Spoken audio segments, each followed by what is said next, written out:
Hello everyone. Let us continue topic 12 in our basic calculus subject, which talks about techniques of antidifferentiation part 2. Part 2 na ni kay we have answered or discussed already examples 1 to 7, and for now let us continue 8 to 17 kay napiki kaso ganina sa time. Okay,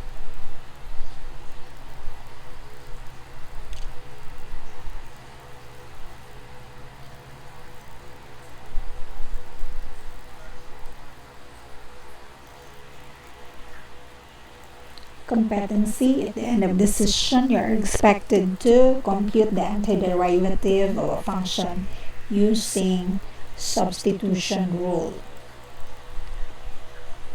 So let's start with example number 8, which we are going to evaluate the antiderivative of cosine 4x plus 3 dx. So in this case, what are we going to do? First is to let u be equal to 4x plus 3. So from here, the derivative of u is equal to 4 dx. So if we are going to solve for dx, dx is equal to du over 4. Okay, so the given is we are going to evaluate cosine, the antiderivative of cosine of 4x plus 3 dx.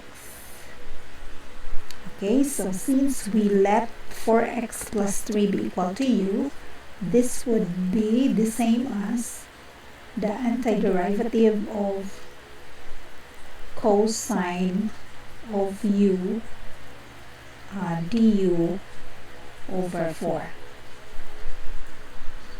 And this one can be simplified to 1/4 of the antiderivative of cosine of u du.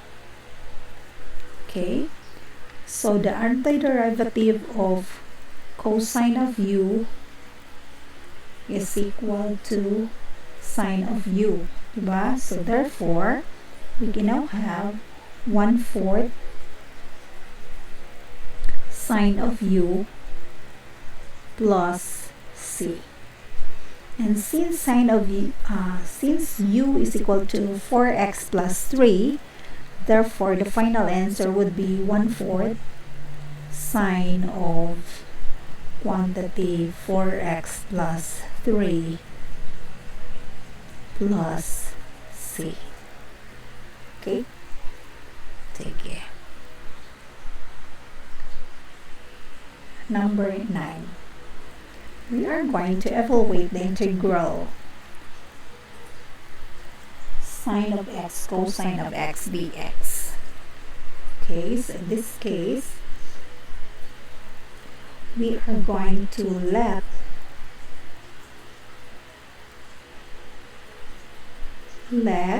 u be equal to sine of x. So pwede po ka cosine of x. So the derivative of u is equal to, derivative sa sine is cosine x dx. Okay,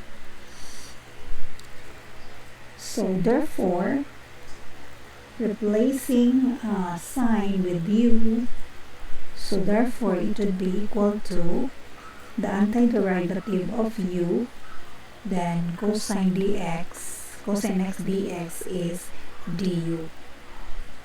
And this will be equal to the antiderivative of u is equal to u to the power of 1 plus 1 all over 2 plus c.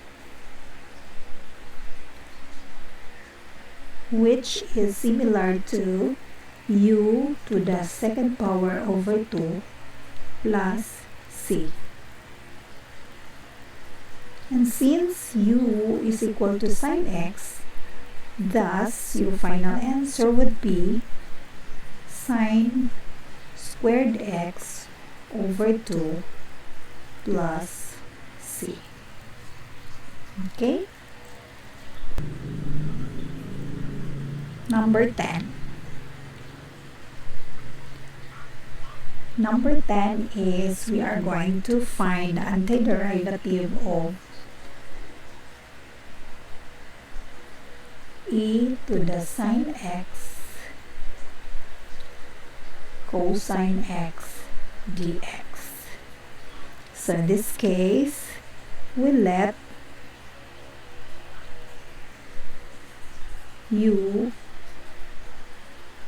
be sine x. So derivative of sine x.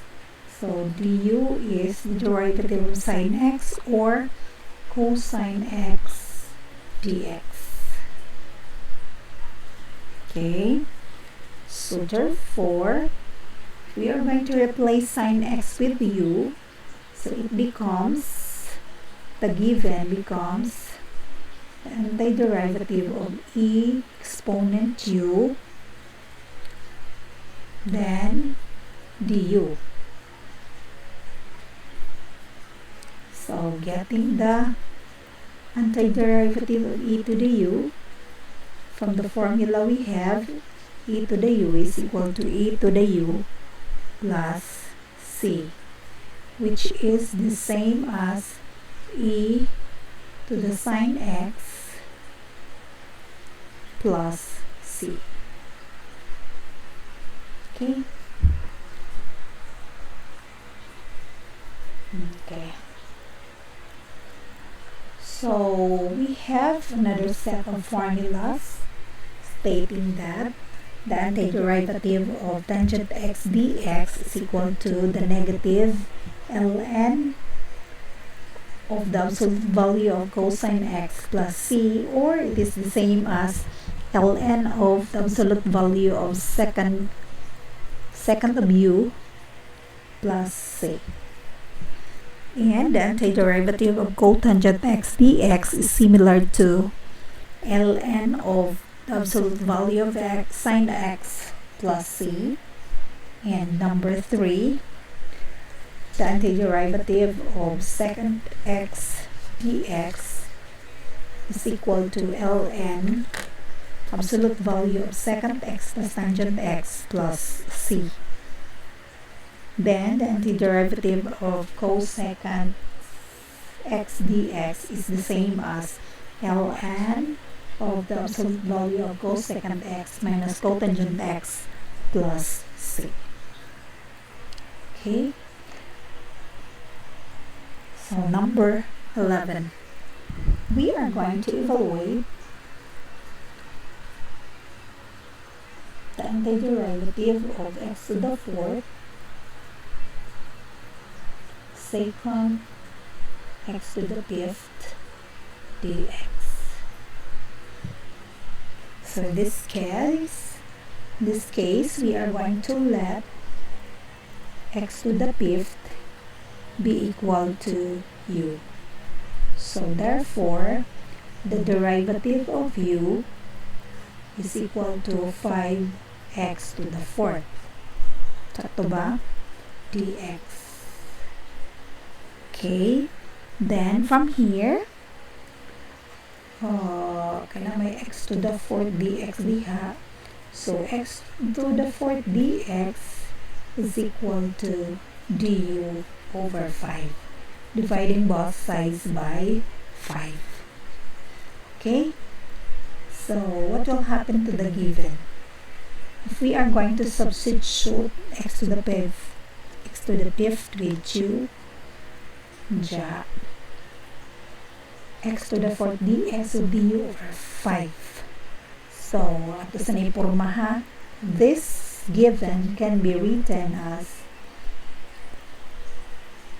secant x to the fifth times x to the fourth dx.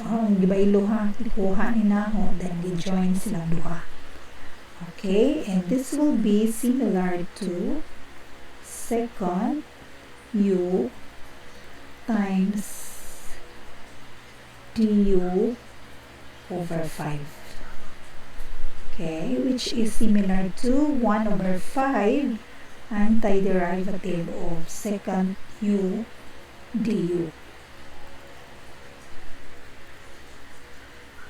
So, getting now the antiderivative, so we have 1/5, and then second u is similar to ln, absolute value of second u plus tangent u plus c.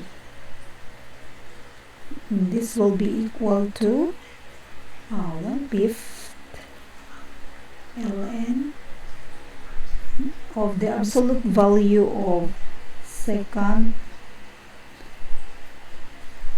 x to the 5th plus tangent x to the 5th plus c. Okay. Next number, number 12. Number 12 is we are going to evaluate the antiderivative of 4 plus cosine pi over 4 all over sine pi over 4 dx. Di man nila pi over 4. X over 4.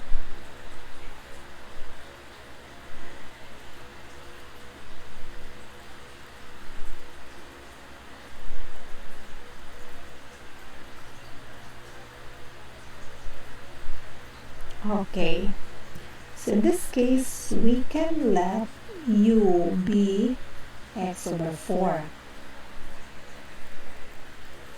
And from here, the derivative of u is equal to 1/4 dx. That means dx is equal to 4 du. Okay, so simplifying this one, replace na to with the different values. We have 4 plus cosine of u over sine of u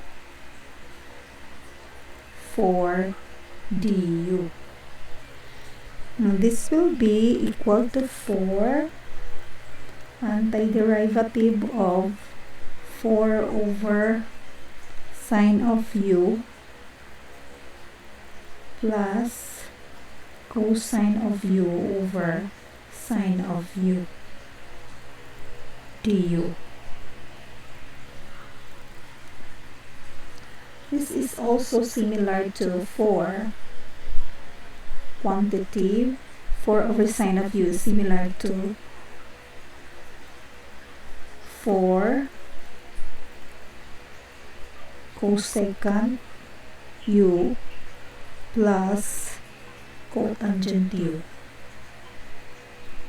du. And this will be similar to 4 times 4, 16, antiderivative of cosecant u plus 4 antiderivative of cotangent u du.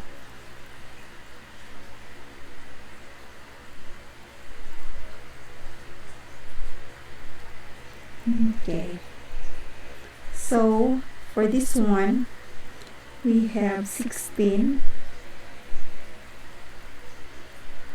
cosecant u man, so it is ln absolute value of cosecant u minus cotangent u. Tangent u plus 4. The antiderivative of cotangent is ln absolute value of sine of u plus c. Then it would be similar to 16 ln of cosecant x over 4 minus cotangent x over 4 plus 4 ln of the absolute value of sine of x over 4 plus c. Okay, so more na nabaylo naman ang naka-present na unahong 16, then usa pa ang buwan. Okay, and then we have the what we call as integrals of inverse circular functions.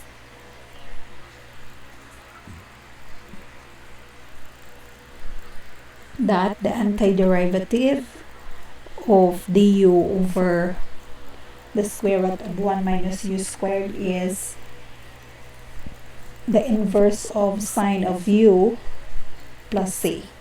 And the antiderivative of du all over 1 plus u squared is equal to the inverse of tangent u plus c. And the antiderivative of du all over u square root of u squared minus 1 is equal to the inverse of secant u plus c. Number 13. Number 13 is the antiderivative of 1 all over the square root of 9 minus x squared dx. So that is similar to number 1 na kuan kanina, mga formula. Okay, so therefore in this case our a antiderivative of 1 over the square root of 9 minus x squared dx. Balik na daw eh. Okay, so it's similar to number 1. Diba? So in this case our a here is 3. Anak. 1 naman ija no? So your a is 3. So from there, this is similar to 1 over the square root of 3 squared minus x squared, wherein your a is 3. Okay, so therefore your answer would be sine the negative 1 of u. So your u is x over 3.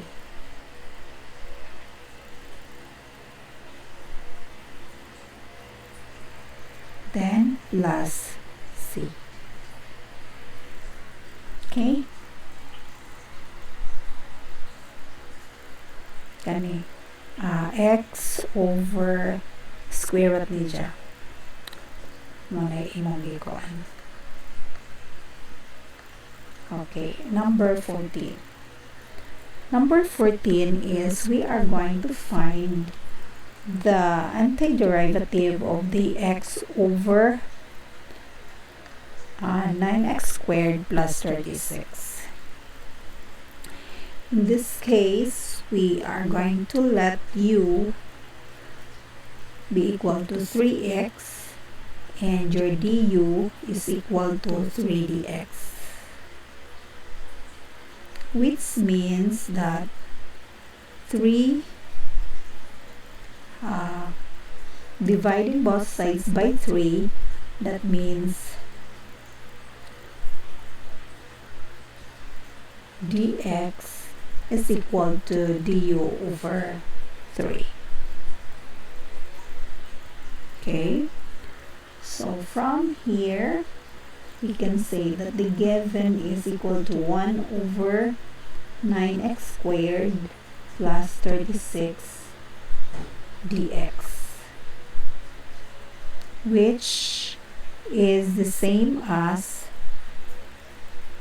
the antiderivative of 1 over u squared plus 36 du over 3, or it is equal to 1/3 of the antiderivative of 1 over u squared plus 36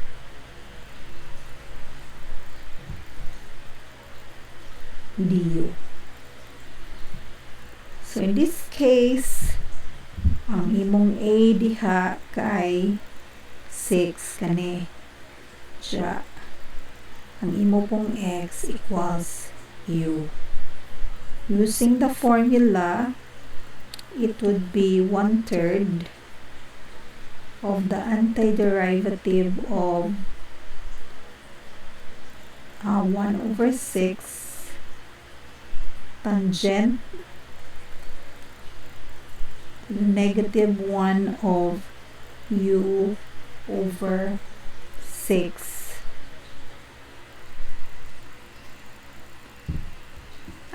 Tempa. 1 na ni. Okay. Ana ni.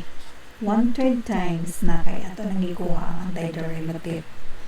Then, plus c. Is ang nagikuha. Balik ta diri ha sa formula na here. Ang imong a diha is 6 imong a, then mo na imong u. So 1/3 imong u is ano ka dili?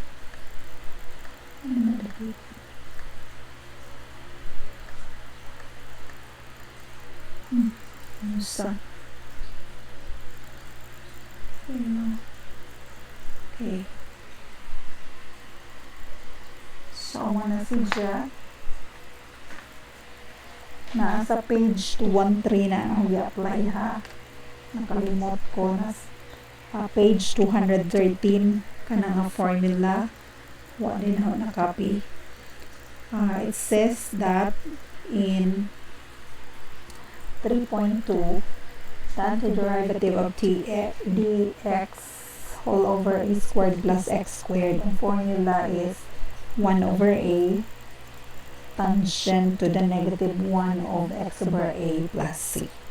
So, mo nang ang imo dihang x is a is 6, and then ang imong x is u.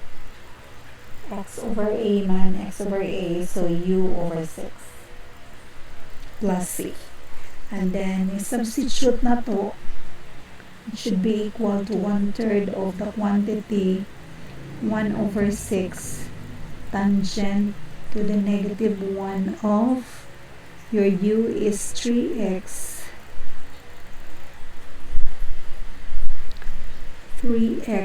over 6 plus c. So, i-multiply mo. So, it should be 1 over 18 tangent to the negative 1 of 3x over 6 is x over 2, then plus c. Okay, that is number 14.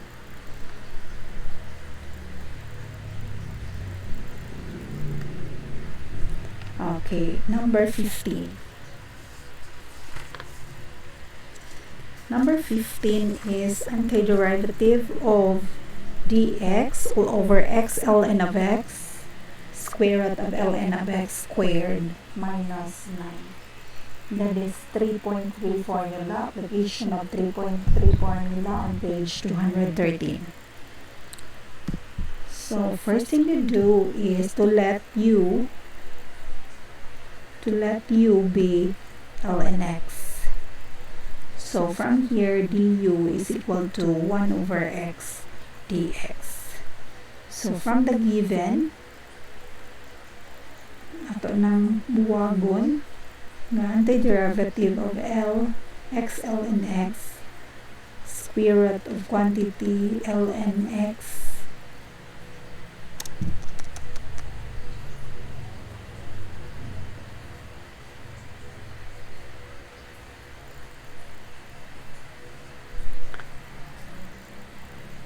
or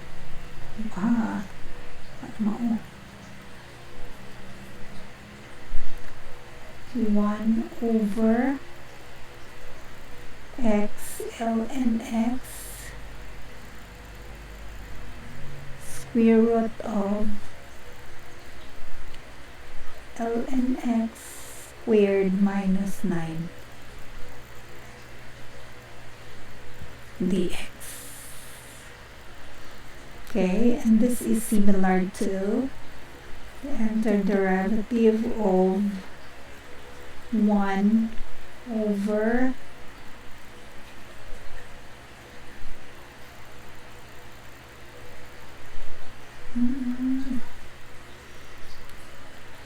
ln x square root of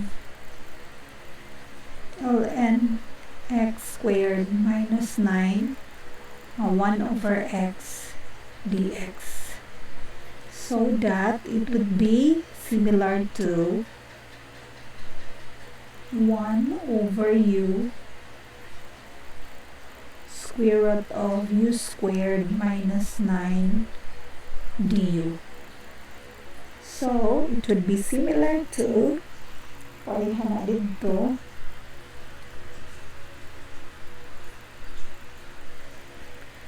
So it would be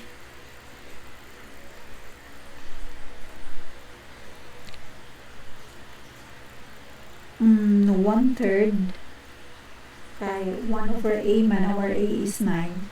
So 1/3 1 over a second to the negative 1 of x over a. Your x there is u and your a is 3, then plus c. So it will be the same as 1/3 second to the negative 1 of ln x over 3 plus c. Okay, then number 16. Number 16 is we are going to find the antiderivative of dx all over the square root of 9 plus x squared minus 9 plus 8x minus x squared. Okay, so in this case we can simplify the given as the antiderivative of dx all over the square root of 9 minus quantity x squared minus 8x plus 16 minus 16. At hindi complete ang square. which is similar to the antiderivative of dx over the square root of negative 16. May muna ng plus 16 ko ato ipagawas. So, 9 plus 16 minus quantity x squared minus 8x plus 16, which is similar to the antiderivative of dx over the square root of 25 minus, factoring this, it would be quantity x minus 4 squared. Okay, so from there, we can let u be equal to x minus 4, so that derivative of u is equal to 1 dx or dx. So substituting the given now, this one becomes 1 over the square root of 25 minus u squared du. Or pwede po du dali na ibutang na to. Ano, mapareha dyan porma sa formula. So du diha. So sa using 3.1 of theorem of 213, it is similar to sine the negative 1 of u over 5, because our u is x and 5 ang atong buwan, plus c, and which is similar to sine to the negative 1 of our u is x minus 4 over 5.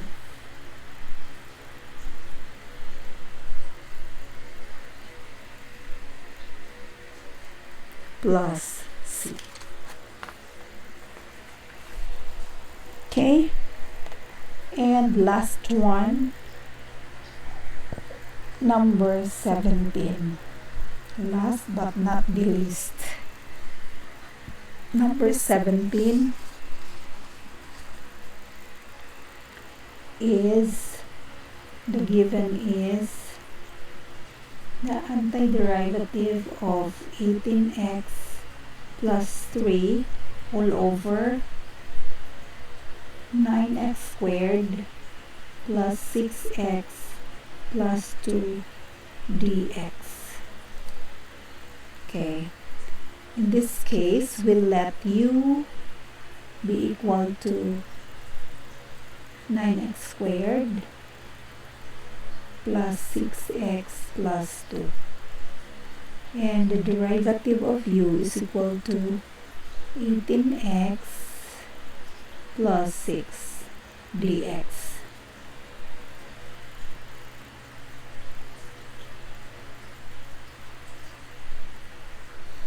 Okay, so kay 3 man eh, so atong himuan ibintuta nga it would be the same as 18x plus 6 over 6 minus na to 3 dito spikas, 9x squared plus 6x plus 2 minus dx pa, minus antiderivative of 3 over 9x squared plus 6x plus 2 dx. Okay, so substituting siya, it is similar to 18x plus 6 dx is du. Diba? Okay, du over u minus 3 quantity dx over 9x squared plus 6x plus 1 because kung atong i-complete ang square 1 na dyan diha. So kani makomplete na ang square ana. So ato na ning ansira mahimo na si Jang ln of u. Then minus ln of the absolute value of u minus 3 quantity dx 3 times the antiderivative of dx over quantity 3x plus 1 squared plus 1. Okay. So, diri mag-let na po taglain. Kaya, di paglibog. Let v be equal to 3x plus 1 and dv is equal to 3 dx.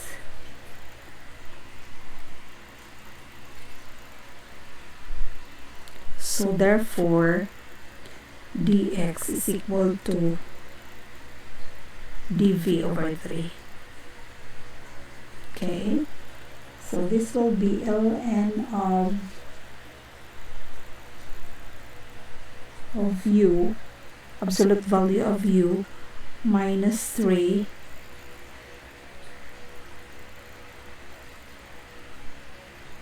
mahimo ning 1 over v squared plus 1 times dv over 3.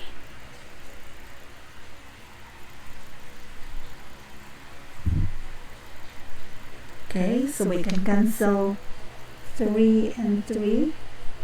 That's why we have ln of the absolute value of u minus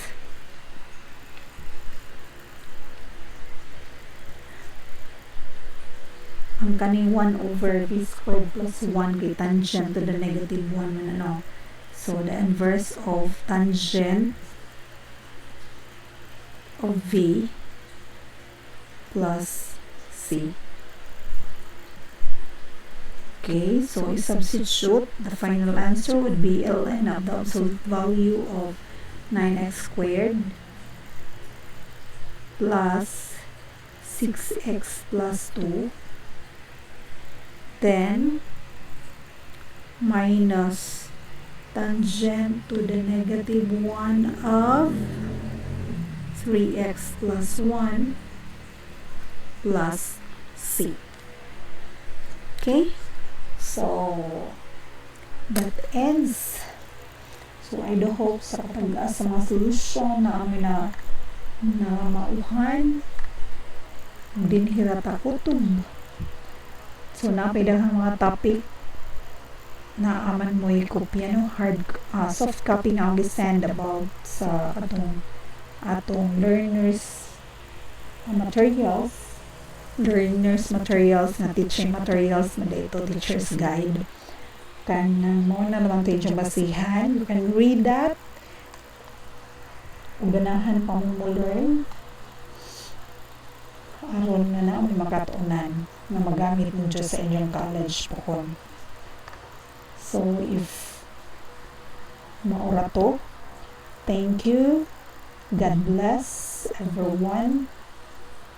And this will be our last topic for this school year.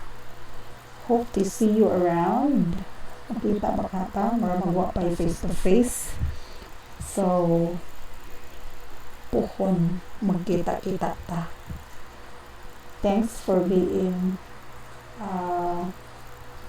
my students.